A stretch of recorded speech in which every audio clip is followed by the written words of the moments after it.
ஐயப்பனுடைய அற்புதமான வரலாறை நாம் தொடங்குவோம். மகிஷாசுரன் ஒரு மிகப்பெரிய அரக்கன். அவன் பிரம்மாவிடம் பல வரங்கள் வாங்கி தேவர்கள், முனிவர்கள், ரிஷிகள் அவங்களுக்கெல்லாம் ஒரு மிகப்பெரிய தொல்லையை கொடுத்தான். இந்த கதை எல்லாருக்கும் தெரியும். இந்த மகிஷாசுரனை சம்ஹாரம் செய்வதற்காக பிரம்மா, விஷ்ணு, சிவன் எல்லோரிடமும் தேவர்கள் போய் கேட்குறாங்க. இந்திரன் முதலான தேவர்கள்லாம் எங்களுக்கு ரொம்ப கொடுமை ஜாஸ்தி இருக்குது, எப்படியாவது இந்த மகிஷாசுரனை சம்ஹாரம் பண்ணணும் அப்படின்னும் பொழுது இந்த 3 முப்பெரும் தேவர்களால் நியமிக்கப்பட்டவள் தான் ஆதிபராசக்தி இந்த பணிக்காக. அதனால தான் நவராத்திரி.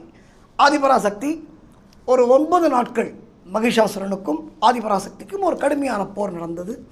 அந்த போரிலே மகிஷாசுரன் கொல்லப்படுகிறான். இந்த வெற்றி நாளைத்தான் நாம் விஜயதசமியாக நாம் கொண்டாடுகிறோம். அது இப்போ தான் விஜயதசமி கழிந்து நாம் இப்பொழுது கார்த்திகை மாதத்திற்கு வந்திருக்கிறோம். இந்த மகிஷாசுரனுக்கு ஒரு தங்க இருந்தான். அவளுக்கு மகிஷின்னு பேர். இந்த மகிஷி என்ன பண்ணுறா, பயங்கர அவளுக்கு ஆத்திரம் என்னென்னா, ஏன்னா ஒரு தேவலோகத்தையே கட்டி ஆண்டவன் இந்த மகிஷாசுரன். அத்தனை பேருக்கும் பயம் அவனை பார்த்தாலே. அப்படிப்பட்ட ஒரு சக்தி வாய்ந்தவனை என்னடா ஒரு பொம்பளை கொலை பண்ணிட்டாலே அப்படின்னு அவளுக்கு ஆத்திரம். அவளை பொறுத்த வரைக்கும் கடவுள் இல்லை ஆதிபராசக்தி. அவளை பொறுத்த வரைக்கும் ஒரு பொம்பளை கொலை பண்ணிட்டாலே அப்படின்னு ஆத்திரம். ஏன்னா மகிஷாசுரன் அது மாதிரி வரம் வாங்கியிருக்கான், அது அவளுக்கு தெரிஞ்சிருக்கலாம். ஆனால் அவளுக்கு என்ன ஆத்திரம், நம்ம இன்னமே இந்த தேவர்களை சும்மா விடக்கூடாது, எப்போ என் அண்ணனை கொன்னாங்களோ அவங்கள பழி வாங்கணும் என்ற தீவிரமான ஒரு எண்ணத்தோடு ஒரு கடுமையான தவத்தை மேற்கொள்கிறாள்.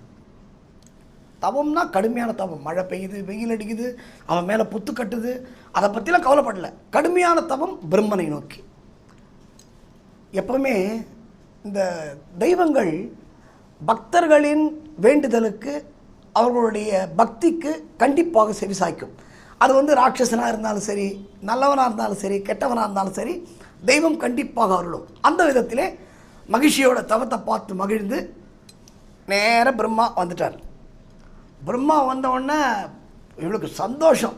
வாடா பிரம்மா வந்தாச்சு, எல்லா வரத்தையும் வாங்கிடலாம் அப்படிங்கும்போது பிரம்மா கேட்குறாரு, அம்மா ரொம்ப சந்தோஷம், என்ன இது மாதிரி ஒரு கடுமையான தேவம், உனக்கு என்ன வேணும் அப்படின்னு கேட்டபோது அவள் கேட்குறாளாம், எனக்கு மரணம் வரக்கூடாது. மரணம் இல்லை அப்படிலாம் முடியாது, பிறந்தவர்கள் அழிந்தே தீர வேண்டும், ஒரு நாள் அவர்கள் மரணத்தை சந்திக்க வேண்டும் அப்படின்னு சொன்னார். நீ வேறு ஏதாவது கேளு, நான் தரேன் அப்படின்னோடனே இவள் யோசிக்கிறாள்.